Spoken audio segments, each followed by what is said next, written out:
Prince Willy Michiki, bonjour. Bonjour. Honorable, comment allez-vous? Oui, je vais très mal, puisque mes frères et sœurs sont en train de mourir comme des mouches. Et ici à Kinshasa, c'est comme si je me trouvais dans un autre pays. Il y a un silence total, une méfiance totale.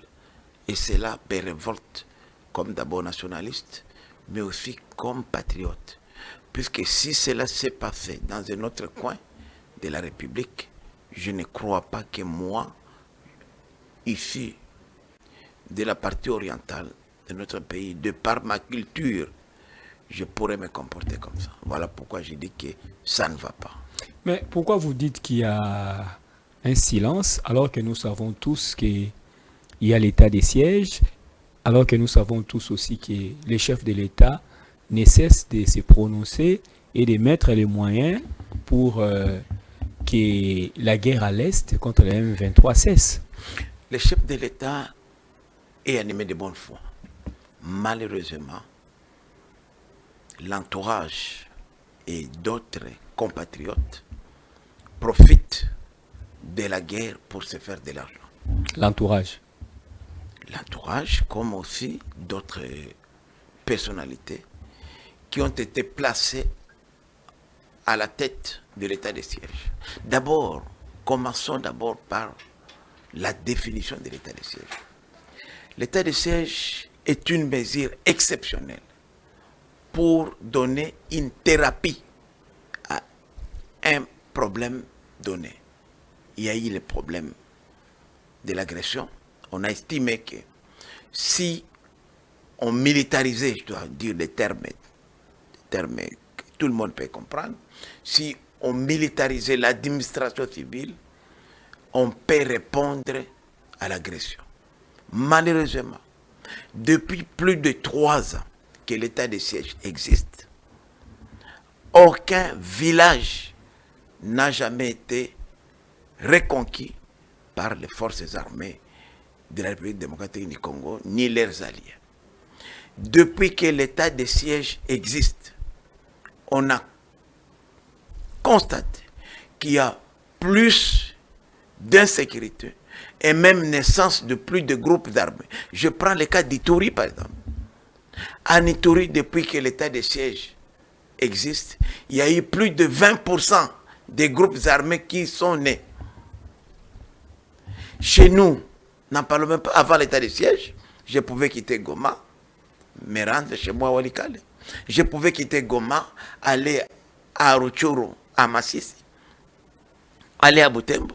Aujourd'hui, je ne peux même pas aller nulle part à partir de Goma par la voie routière. Goma est mise en étau. En principe, il faut dire la vérité, Goma est tombé depuis longtemps. L'unique voie routière à emprunter au départ de Goma, c'est Gisenyi. Vous allez au Rwanda, vous ressortez par Tchangungu, vous êtes à Bukavu. Vous allez au Rwanda, vous ressortez par Kamanyola, à la frontière de Kamanyola, vous êtes à Uvira.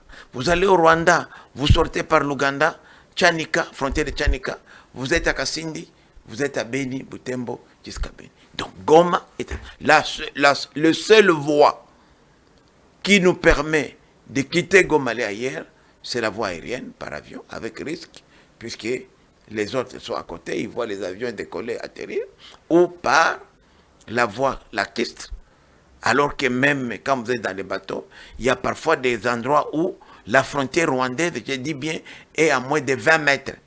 20 mètres, vous voyez, ça c'est le Rwanda.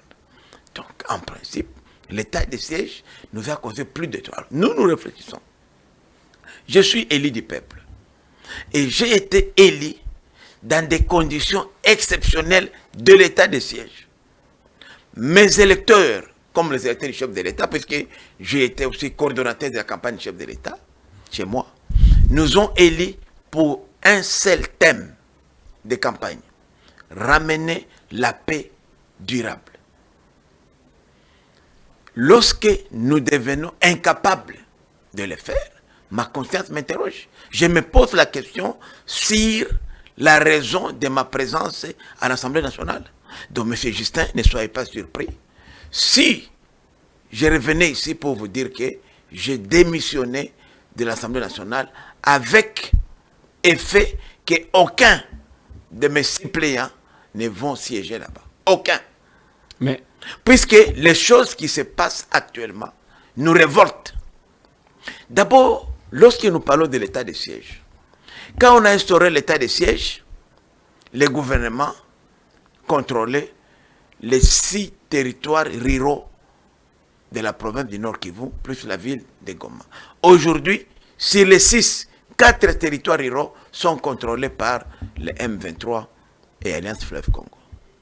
Il n'y a que Beni et Walikale chez moi qui restent encore intacts. Alors, même si on parle de ça, qu'est-ce qu'ils vont encore faire? On va prendre toute une administration provinciale pour gérer 2 territoires.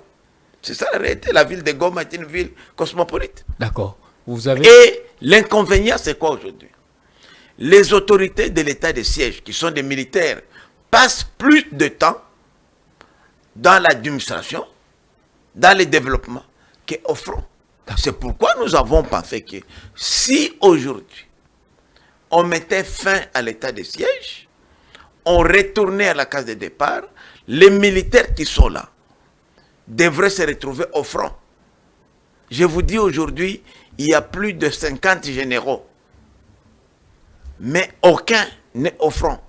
Ils sont tous dans les villes. Ah, je gère ça. Pourquoi? Puisqu'il y a état de siège. D'accord. Mais Prince Willy Michiki, nous nous demandons où est-ce que vous trouvez cette statistique sombre que vous venez de nous annoncer, parce qu'à côté, il y a les gouvernements pour qui l'état des sièges marche. Il donne un bilan, vous suivez par exemple le ministre Mouyaya, il donne un bilan qui contredise ce que vous êtes en train d'affirmer ici. D'abord, le ministre Mouyaya n'est pas élu du Nord Kivu, c'est un élu quinois, c'est un quinois. Il parle au nom du gouvernement. Il parle au nom du gouvernement, mais moi, il parle au nom du gouvernement. Ils sont nommés. Moi, je ne suis pas nommé, moi, je suis élu. Moi, je parle au nom de la population. Je suis plus légitime qu'eux. Ils sont nommés. Ils peuvent être aussi révoqués. Moi, il n'y a que le peuple qui peut me révoquer, ou comme je suis en train de télécharger ma démission, c'est moi qui démissionnerai. Puisque nous parlons du concret. Comme mon collègue Bitakwira l'a dit hier, si un sondage est organisé aujourd'hui, dans le Nord Kivu, Sud Kivu, Ituri, 100% de nos populations vous diront, nous sommes fatigués de l'état de siège qui a atteint ses limites. Ils sont aussi favorables à la fermeture des frontières, même si cette frontière-là nous aide. Qu'est-ce qui va se passer? Si aujourd'hui, nous mettons fin à l'état de siège, tous ces milliers de militaires-là, qui sillonnent dans les grands hôtels, Serena, Cap Kivu, Hôtel Butembo, Hôtel comme ça, tous vont se retrouver au front, parce qu'ils n'auront plus de boulot. Mais aujourd'hui, on vous appelle, ah non, non, je suis là à une réunion avec les éleveurs, je suis là à une réunion avec les enseignants, je suis en train de voir les routes qu'on est en train de construire ici. Non, monsieur. Et ça, c'est une expérience vécue, mais qui a malheureusement échoué. Nous devons dire la vérité, c'est ça la vérité, Justin. Je suis élu du peuple. Et ce qui nous révolte, c'est lorsqu'on refuse à un élu du peuple l'unique endroit où nous pouvons nous exprimer. Je m'exprime ici, pourquoi? Parce qu'on m'a refusé le micro. D'accord. Ce que je vous dis ici, on va venir. J'aurais dû le dire à l'Assemblée nationale. D'accord. On nous refuse même de parler. Je félicite nos collègues du Sénat, le bureau, parce que j'ai vu ce matin nos collègues parler. Est-ce qu'on peut refuser à faire un débat? Mais on amène une proposition de loi à nous soumettre. Alors, pourquoi on l'a amené? Pourquoi le gouvernement n'a pas statué par ordonnance délibérée à conseil des ministres? Il pouvait le faire. Mais ça, c'est se moquer des élus du peuple. Nous ne sommes pas des moutons, des panirches qu'on amènerait à l'abattoir. Non. D'accord. On doit se respecter. Nous ne sommes pas des nommés, nous. Nous, il y a des collègues peut-être qui sont nommés. Mais moi, Willy Michiki, et mes collègues du Nord Kivu, Sud Kivu, Ituri, nous avons été élus. Et nous avons droit à ce respect-là. Ce n'est pas parce que nous sommes dans l'union sacrée. Et là, j'ai dit que même le président de la séance, le professeur Chilumba et les collègues, l'a signalé, a fait allusion que les revendications que nous avions faites hier, ça n'avait pas de conséquences. Il y avait les gens de l'opposition comme de la majorité. C'est pour vous dire que c'est une question qui concerne le pays et le chef de l'État, qui est notre visionnaire, doit comprendre que les choses deviennent sérieuses. Ce n'est pas union sacrée, ce n'est pas l'opposition, c'est question de survie des hommes et femmes qui sont en train de mourir puisque nous faisons une mauvaise politique. Et si c'est ça le cas, notre place n'est pas ici. Notre place, nous devons aller. Nous n'allons pas entendre l'agresseur ici. Comme Mouzé est arrivé, Mobutu était en distraction, c'est la même chose comme ça. Il commence toujours par là, il monte. Et nous allons dire, nous allons quitter ici pour aller là-bas nous battre. D'accord. Voilà. Mais Prince Willy Michiki, en termes clairs, parce que j'ai parlé de Mouyaya, vous avez boycotté, mais en termes clairs, aujourd'hui, vous, ce groupe des élites qui souhaitent la levée de l'état de siège, en clair, vous êtes en train de nous dire que le président de la République et le gouvernement qui, chaque 15 jours, vient à l'Assemblée nationale pour prolonger l'état de siège, sont en train de mentir la population avec des fausses statistiques disant que l'état de siège était une réussite. En clair, si on vous comprend bien. Bon, le gouvernement fait sa politique. Le gouvernement n'a pas été élu. Nous avons été élus. Nous venons des vacances parlementaires. Ils nous mentent ou bien ils nous disent la vérité? Je vous dis que... Et le courage de le dire, moi, je vous dis, en tant qu'élu du peuple, je ne suis pas nommé, je suis élu. Je vous dis que la situation va mal. Et que l'état de siège aujourd'hui devrait être requalifié depuis longtemps. Avant même que je ne devienne député, il y avait une grande conférence sur l'évaluation d'état de siège organisée. Et à l'unanimité, avec l'accord même du chef de l'État, on a décidé de requalifier l'état de siège. Mais ça fait plus d'une année. On n'en parle plus. C'est ça qui énerve. C'est ça qui nous énerve. Pourquoi nous laissons la situation pourrir? Puisque les militaires aujourd'hui qui gèrent devraient être au front. Ce qui nous permettrait d'avoir plus de militaires au front que dans l'administration. C'est ça le concept. On croyait qu'à l'air confié à l'administration, ils pouvaient faire mieux, mais nous constatons qu'aujourd'hui, c'est devenu du business, des opérations retour. Les militaires sont impliqués dans tout. Je vous dis, il y a des militaires qui gèrent la province sont impliqués. Ouais, ils sont partout, sauf si le front. Sauf si le front militaire. Alors que, là-bas, le gouverneur militaire, c'est lui le commandant des opérations. Le pauvre gouverneur militaire, vous lui donnez aujourd'hui, au-dessus de lui, le commandant de la zone de défense. Au-dessus des commandants de la zone de défense, toujours à Goma, on déplace les chefs d'état-major de la force terrestre nationale.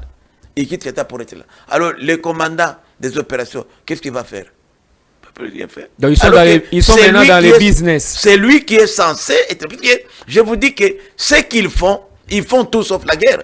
La preuve d'ailleurs aujourd'hui, moi je viens de mes vacances parlementaires. Les FARDC ne se battent plus. Ce sont les Ouazalendo qui se battent. C'est d'ailleurs pourquoi, suite, conformément à l'article 144 et 145 de notre règlement intérieur, qui nous recommande, après les vacances parlementaires, nous puissions faire un rapport à travers les consultations que nous avons faites au niveau de la base. Nous avons compris qu'il y a nécessité et urgence de modifier la loi organique organisant le fonctionnement de FARDC et aussi celle de la police en y incorporant des civils qui ont pris le courage de défendre la patrie, qui ont une expérience avérée du terrain et qui maîtrisent les droits internationaux humanitaires et les droits de l'homme en vue d'appuyer les forces armées puisque nous sommes face à une agression extérieure. Et ça, c'est pas moi qui le vante, c'est la Constitution. Mais à quel civil vous faites allusion? Parce que nous signalons que c'est parmi vos propositions hein, de loi en tant que député. Vous venez de déposer des propositions de loi, dont la première c'est ça, la deuxième c'est... La première proposition de loi, c'est la proposition de loi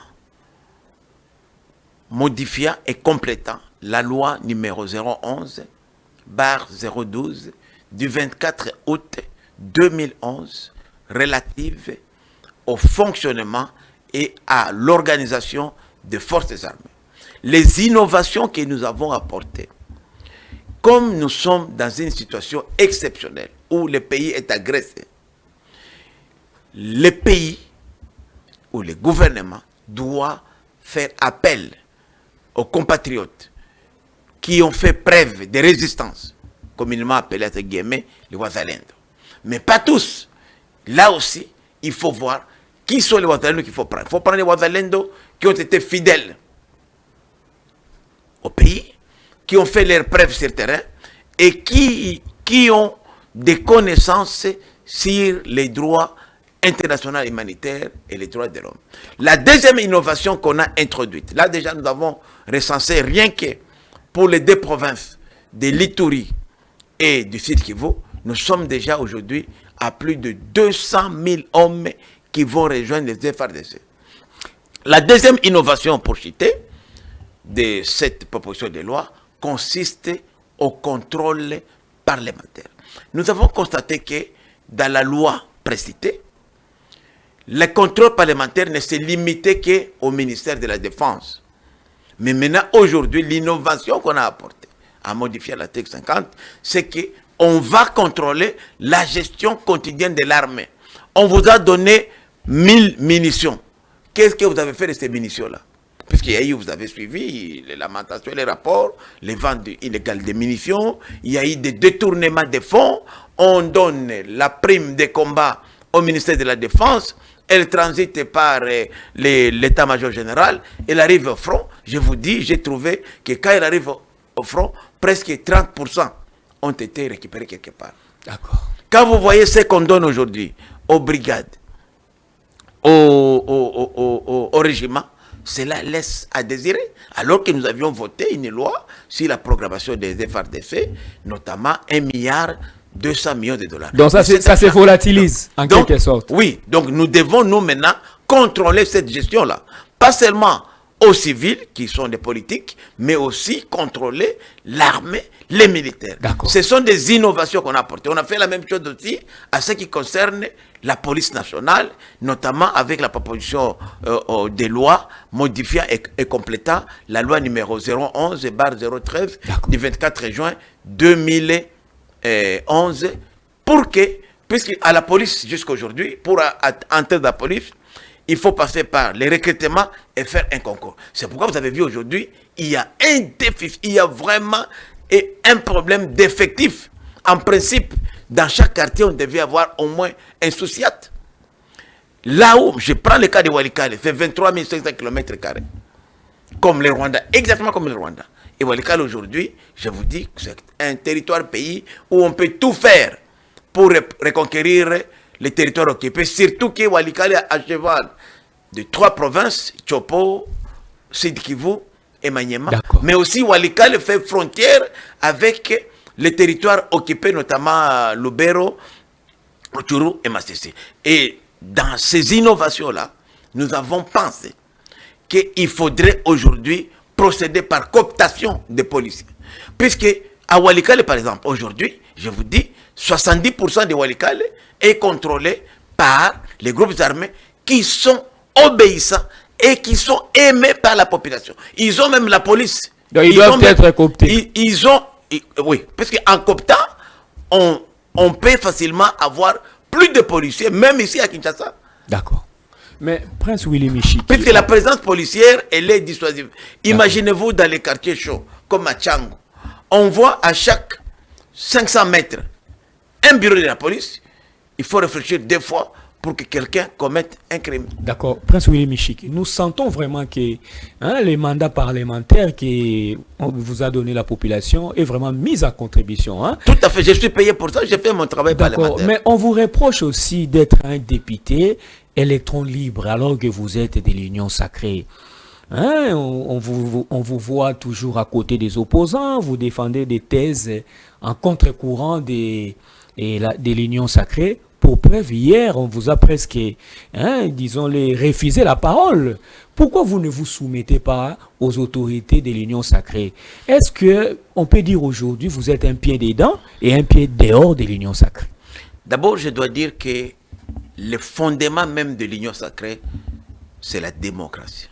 Quand je suis cofondateur de l'Union sacrée, quand vous voyez l'acte fondateur de l'Union sacrée, vous verrez le parti INANA, mon parti politique, je suis le cofondateur. Mais ce que je constate, que certains collègues mal intentionnés, avec des velléités mobutistes et kabylistes, essaient de récupérer l'Union sacrée pour des intérêts égoïstes. Et moi je dis non, nous n'avons pas créé l'Union sacrée pour s'en servir comme template de la dictature. Nous avons créé l'Union sacrée. C'est une vision d'un homme animé de bonne foi qui a voulu rassembler les Congolais autour d'un certain idéal. Et moi j'ai dit, je le redis encore aujourd'hui, pour moi l'Union sacrée n'a plus sa place. Le contenu de l'Union sacrée actuelle ne vaut plus sa place parce que nous l'avons créé dans un contexte particulier en vue de faire le contrepoids au FCC. Vous voulez la mort de l'Union sacrée? L'Union sacrée, pour moi, doit être requalifiée et même on doit revisiter les contenus. Puisqu'aujourd'hui, on va faire l'opposition représente 5% à l'Assemblée nationale.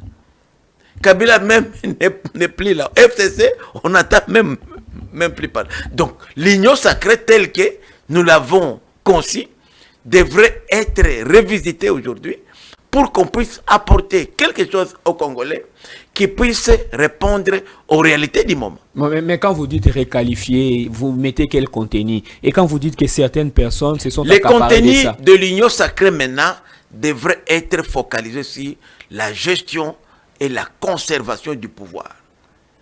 Or, l'Union sacrée à l'époque, c'était un instrument que nous avons mis en place pour résister contre le FCC qui s'était donné une majorité mécanique. Donc, ce combat-là n'existe plus. C'est pourquoi vous voyez même, depuis qu'on est là, il n'y a même plus de réunions, les réunions de l'Union sacrée. Mais concrètement, on doit faire quoi concrètement? Donc, pour moi, l'Union sacrée n'existe plus. N'existe que si les papiers. Et en plus, l'Union sacrée, c'est quoi, Justin? L'Union sacrée n'a même pas de personnalité juridique. L'Union sacrée est fait privé. C'est une ASBL. C'est pourquoi je vous avais vu, je m'étais opposé lors des candidatures au bureau contre le fait de présenter un ticket de l'Union sacrée. L'Union sacrée n'a pas pris part aux élections. Vous connaissez un candidat qui a été élu sous le ticket de l'Union sacrée? Même le chef de l'État, s'il s'était présenté comme candidat de l'Union sacrée, il serait invalidé par la CENI. Puisque l'Union sacrée n'est pas une notion politique. L'Union sacrée est une vision. C'est pourquoi j'ai dit que cette vision-là ne reflète plus la réalité d'aujourd'hui. Nous devons dire la vérité aux Congolais, que l'Union sacrée n'a plus sa place. Ces contenus-là n'ont plus de valeur, n'ont plus de subsistance. Il faut avoir le courage de mettre en place quelque chose d'autre qui répondrait aux besoins des Congolais, qui nous ont fait confiance, qui nous ont donné la majorité. Mais seuls ne peuvent parler aujourd'hui les organisations politiques, donc les partis politiques et regroupements qui ont pris part aux élections et qui ont gagné, qui constituent la majorité actuelle au pouvoir. Mais nous voyons que le chef de l'État n'est pas de cet avis. Vous avez fait une réunion à la Cité de l'Union africaine. Le président a toujours soutenu le Présidium et l'Union sacrée qui était là. D'abord, le Présidium de l'Union sacrée, selon nos propres tests, devrait être composé par les chefs d'institution. Ceux qui étaient là à la législature passée ne sont plus les mêmes. Bahati n'est plus là, Mbosso n'est plus là. Il y a une nouvelle figure. En plus des forces politiques en présence aujourd'hui. Je prends l'exemple aujourd'hui. Je fais partie de la plateforme politique PEP-AAP. Nous sommes la troisième force de l'Assemblée nationale. Nous ne sommes pas représentés à l'Union sacrée, au Présidium. Ça pose des problèmes. Et l'organe suprême de l'Union sacrée, à part les visionnaires, c'est la conférence de présidents de partis politiques et regroupements. Ce n'est pas le Présidium. Le Présidium est un organe exécutif qui vient après. Et le Présidium ne peut prendre aucun acte. C'est pourquoi je m'étais opposé aux décisions prises par le président, puisque ça énervait même les textes fondateurs de l'Union sacrée. Mais Prince Willy Michiki, hein, on vous sent toujours comme ça. C'est comme si vous êtes un pied dedans et un pied dehors. Quand souvent les politiques commencent à faire des déclarations de désamour comme ça, dans une organisation auquel ils appartiennent, les lendemains, on les retrouve à l'opposition. Hein? Non, vous savez, nous, contrairement aux autres, il y a des gens à qui on n'a pas donné la parole, ici, à qui on n'a pas permis de s'exprimer, qui sont allés ailleurs, même à l'Alliance Fleuve Congo, comme au M23. Mais nous, nous allons nous battre ici. Nous avons dit, nous nous battons ici. Nous restons ici. Même à l'Union sacrée, nous ne quitterons pas l'Union sacrée. C'est notre bébé. Nous voulons plutôt éjecter ceux-là qui voudraient se servir de l'Union sacrée. Justin, retenez la date d'aujourd'hui. Je dis bien, vous m'envoyez Justin. Retenez la date d'aujourd'hui. Nous sommes vendredi, non? Fin, je dis bien, fin 2026, début 2027, il n'y aura plus d'union sacrée. La majorité des leaders politiques que vous voyez aujourd'hui ne seront plus avec Tshisekedi. Retenez bien la date d'aujourd'hui. Et moi, je serai toujours là. Puisque moi, j'ai le défaut de dire la vérité. Je dis tout haut ce que les gens... Rappelez-vous, j'avais dit encore ici qu'il n'y aura pas de PPRD. Vous vous rappelez? On était avec mon frère et ami Peter. Ici, j'avais dit que 5 ans avant, en 2018, j'avais dit qu'il n'y aura plus de PPRD en 2023. Et j'ai dit, s'il y en aura, il n'aura pas 5%. Yango, non? Nous sommes là. Et je vous dis encore, fin 2026, non, fin 2027, début 2028, il n'y aura plus d'union sacrée.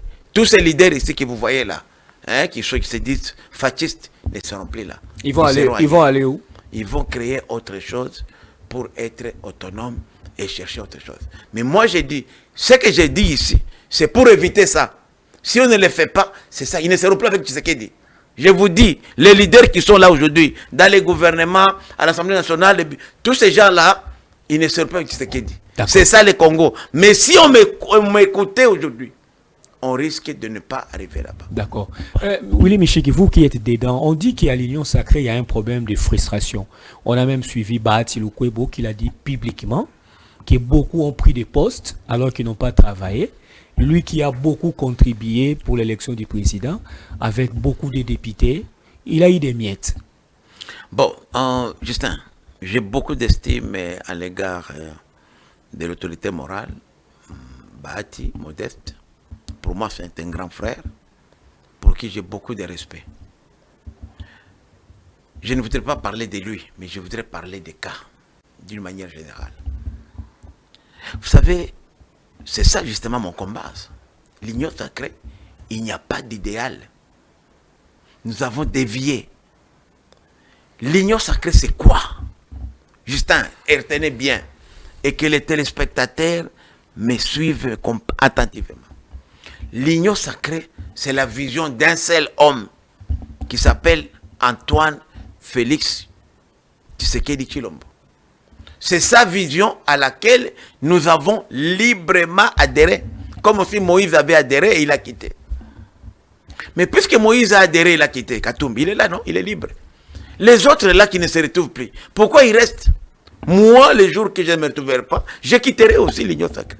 Là, mais moi, j'ai dit... Là, vous demandez à Bahati de quitter. Non, j'ai dit tous parce ces gens-là... Parce qu'ils ne se retrouvent pas. Non, j'ai dit ceux-là qui ne se retrouvent pas. C'est une vision. Oh, parce qu'il a dit ça publiquement, non? C'est ce que moi, j'ai conseillé à ceux-là qui ne se retrouvent pas, qui n'attendent pas 2027, comme je vous ai dit, qu'ils quittent maintenant. Puisque c'est ça aussi être homme. J'ai beaucoup de respect à l'égard de Moïse Katumbi, qui a dit que je ne me retrouve plus. J'ai mes ambitions. Je vais aller ailleurs. Il a quitté. Comme les autres aussi. Donc, ça, c'est ça, être homme avec H. Et là, je vais dire quelque chose. Les gouvernements ici, que vous voyez là, à 80%, c'est le chef de l'État qui a deviné ces hommes. Pourquoi il l'a fait? Il a fait sur base d'un constat. Il a expérimenté, prendre les recommandations des partenaires, mais qui n'ont rien donné. Il s'est dit au finish, c'est mon deuxième et dernier mandat. On ne dira pas, c'est le gouvernement de Bahati, de Bemba, de Michik, de Tshisekedi qui a échoué. Aujourd'hui, tout le monde s'en prend à Kabila. Et les gens qui étaient avec Kabila, nous tous, nous sommes avec Tshisekedi. J'étais avec Kabila à un moment donné. Donc, Félix a raison de s'assumer. C'est une recette qu'il va essayer jusqu'à peut-être en février, où il pourrait faire un remaniement. Alors, puisque c'est notre visionnaire, pourquoi ne pas lui faire confiance et l'appuyer dans cette démarche-là? Puisque nous ne voyons pas l'intérêt égoïste. Nous voulons réussir comme union sacrée. Puisque notre visionnaire nous oriente, pourquoi ne pas les soutenir? Même s'il y a des injustices. Justement. Les gens qui n'ont rien fait sont en train de jouir. Ceux-là alors ceux qui ont travaillé n'ont rien. Non, ceux-là qui sont là, ils viennent d'où? La majorité des ministres aujourd'hui n'ont pas été élus. N'ont pas été élus. Mais les chefs estiment qu'ils sont compétents. Alors, puisque c'est la vision du chef de file, pourquoi ne pas faire confiance et regarder cette recette, ce que ça va donner d'ici février peut-être ou plus loin. La première ministre actuelle, elle a été élue, elle n'est pas élue. Quel poids politique elle a? Néa. Aucun poids politique. Elle ne va pas aimer ce que vous dites là. Non, moi j'ai dit, elle n'a pas été un leader politique, elle n'a pas joué un rôle important, mais le chef a apporté son choix. Mais moi je vous dis aujourd'hui que cette dame-là est le mieux, de loin mieux placée que ses prédécesseurs. Donc j'ai dit au chef de l'État, il a eu une baguette magique comme ça. D'accord. Les gens comme le Moukoko Samba, c'est parti les meilleurs économistes aujourd'hui. Vous avez vu? J'étais étonné même, j'ai commencé à chercher même, moi qui gardais des dollars, je cherchais les francs congolais puisque les francs congolais prennent de l'ampleur. D'accord. Et je suis content parce que moi on me paye en francs congolais, donc je récupère quelque chose. Donc ce sont des choix que le chef a opérés qui commencent aujourd'hui à nous rassurer, à voir que les choses marchent bien. D'accord. Terminons cet entretien. Vous avez tantôt évoqué les PPRD. Pour votre information, les PPRD n'est pas mort. Les PPRD est toujours là. Pour vous le prouver, son secrétaire général a parlé.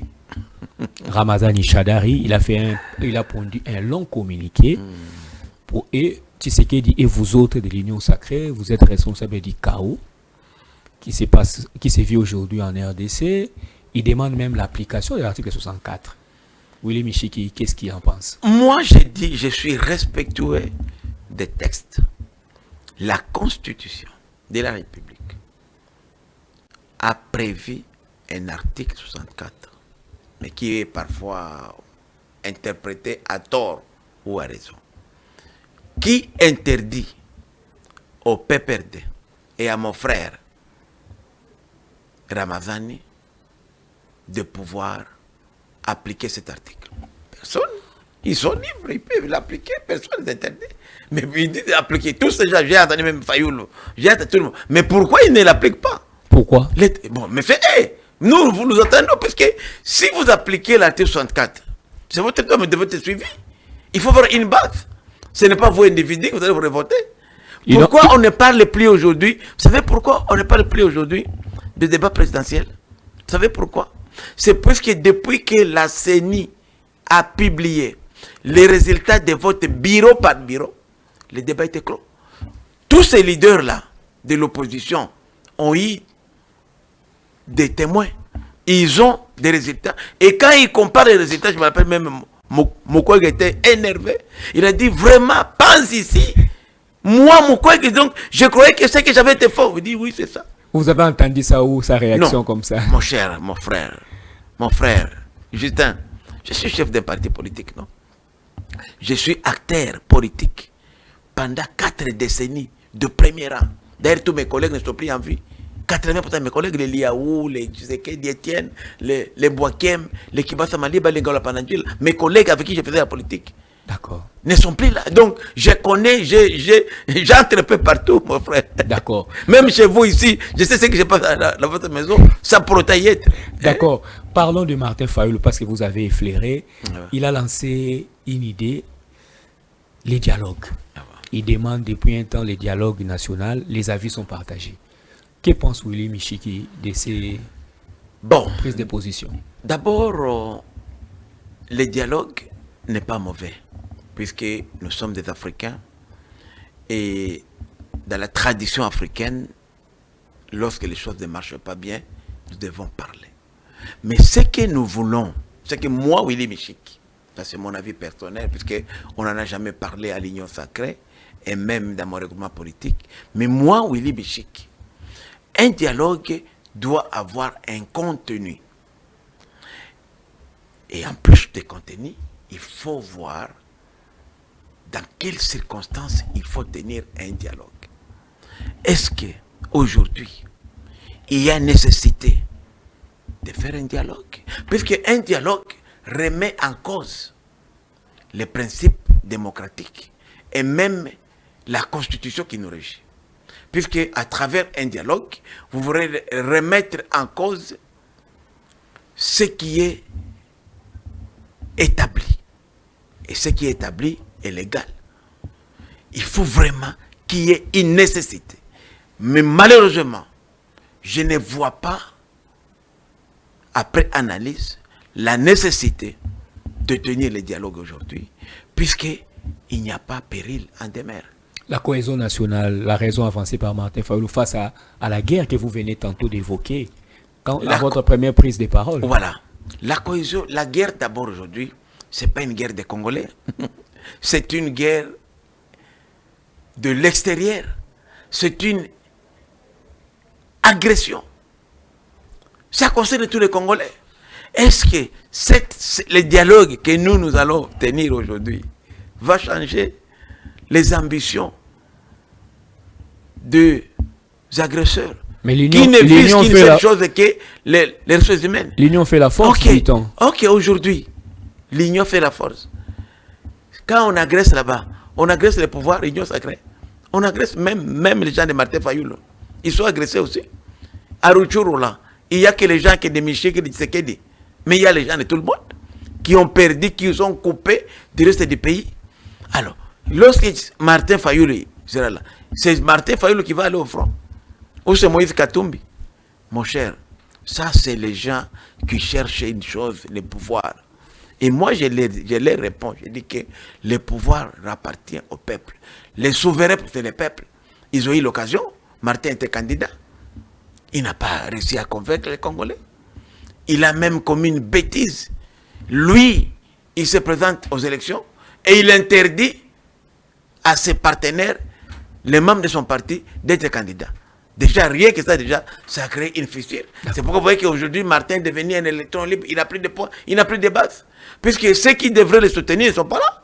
Il serait représenté aujourd'hui à l'Assemblée nationale. Peut-être il pourrait basculer, même s'il faut dialogue. Qui va présenter ça? Puisqu'il n'a aucun élu. C'est ça le problème. Donc c'est une erreur politique. Mais... Donc moi je conseille à tous ces gens-là d'attendre le dialogue. C'est là le dialogue, c'est la sanction populaire en 2028. Je peux vous assurer que les élections auront bel et bien en 2028. Et là, c'est le peuple qui va faire ce dialogue-là. Pas nous, les arrangements politiciens et tout ça, non. Mais ça, c'est dépassé, c'est dépassé. Nous sommes étonnés, vous êtes... Et moi, je m'opposerai à tout dialogue qui remettrait en cause l'ordre institutionnel. Parce que je suis aujourd'hui législateur, j'ai 3 missions comme député national.